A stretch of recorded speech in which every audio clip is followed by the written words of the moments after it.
प्रदेश की राजनीति में कब सिर्फ माफिया मामले ने एक बार फिर हलचल मचा दी है। पूर्वांचल में फैले इस कथित अवैध रैकेट पर समाजवादी पार्टी लगातार सरकार को घेर रही है, लेकिन इसी बहस के बीच एक नया मोड़ तब आया जब मुख्य आरोपी माने जा रहे शुभम जायसवाल ने सोशल मीडिया पर वीडियो जारी कर खुद को निर्दोष बताया और अप्रत्यक्ष रूप से सपा अध्यक्ष अखिलेश यादव से ही मदद की मांग कर डाली। ये घटना इसलिए और महत्वपूर्ण हो गई क्योंकि समाजवादी पार्टी पिछले कई दिनों से इस मुद्दे को लेकर सरकार को कटघरे में खड़ा कर रही है और अब उसी केस का आरोपी सीधे विपक्ष के नेता से गुहार लगा रहा है।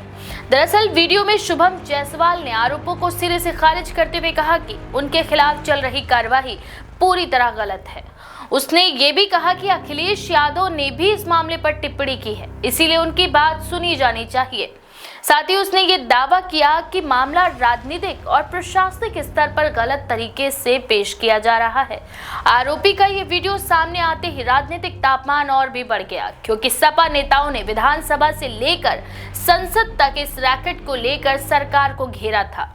धर्मेंद्र यादव और राजीव राय ने तो सीधे आरोप लगाया था कि यूपी पुलिस और सत्ता समर्थित लोग इस गिरोह को बचा रहे हैं और सरकार अपनी बुलडोजर छवि के बावजूद इस पर कार्रवाई नहीं कर रही। वहीं सपा नेताओं का यह आरोप है कि नकली कफ सिरप का ये रैकेट 2000 करोड़ रुपए से ज्यादा का कारोबार कर चुका है और वाराणसी तथा पूर्वांचल के कुछ जिलों में ये कई वर्षों से सक्रिय है। उनका कहना है कि बिना पुलिस की मिली भगत के इतना बड़ा कारोबार संभव ही नहीं है। सांसद धर्मेंद्र यादव ने तो यहां तक दावा किया कि कुछ प्रभावशाली लोगों ने इस अवैध कारोबार से जुड़े कुछ माफियाओं को महंगी कारें तक गिफ्ट की हैं।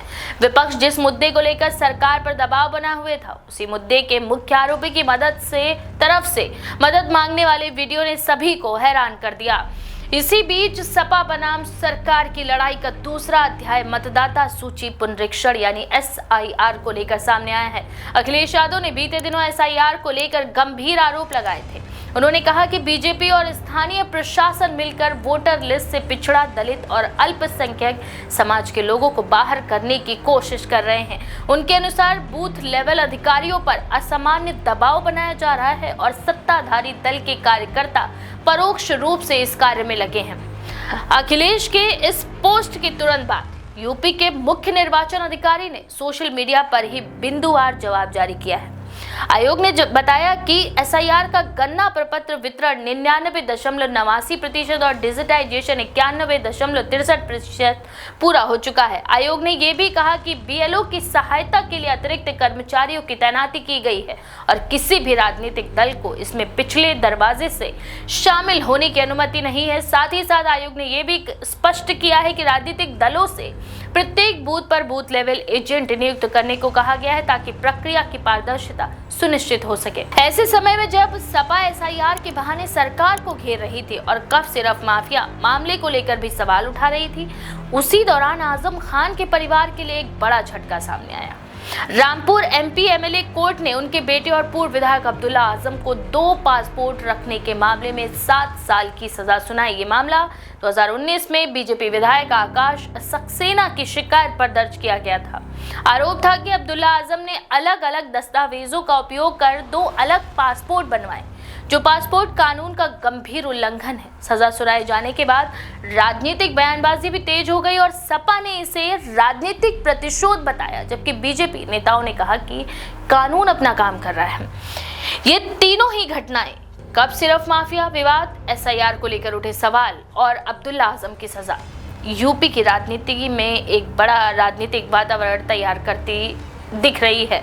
इन घटनाओं में सबसे दिलचस्प मोड़ शुभम जायसवाल का वीडियो रहा, जिसमें उसने अपने खिलाफ चल रही मीडिया ट्रायल की बात कही और सरकार पर अपनी निर्दोषता साबित करने से पहले ही उसने अपराधी घोषित करने का आरोप लगाया। इस वीडियो के बाद राजनीतिक गलियारों में चर्चाएं शुरू हो गई हैं कि क्या आरोपी विपक्ष के मंच का फायदा उठाने की कोशिश कर रहा है या उसके आरोपों में कोई सच्चाई भी हो सकती है। दूसरी ओर सपा नेताओं का ये कहना है कि कफ सिरप माफिया मामला सरकार के संरक्षण में चल रहा है। वे ये सवाल उठा रहे हैं कि जब ये रैकेट पूर्वांचल में इतने बड़े पैमाने पर सक्रिय था, पुलिस और प्रशासन क्यों चुप था। सपा ने यह भी कहा कि सरकार केवल छोटे खिलाड़ियों को पकड़कर माफिया विरोधी छवि बनाना चाहती है, जबकि असल किंग पिन अब भी सुरक्षित है। हालांकि सरकारी एजेंसियां आरोपों को निराधार बताती रही हैं।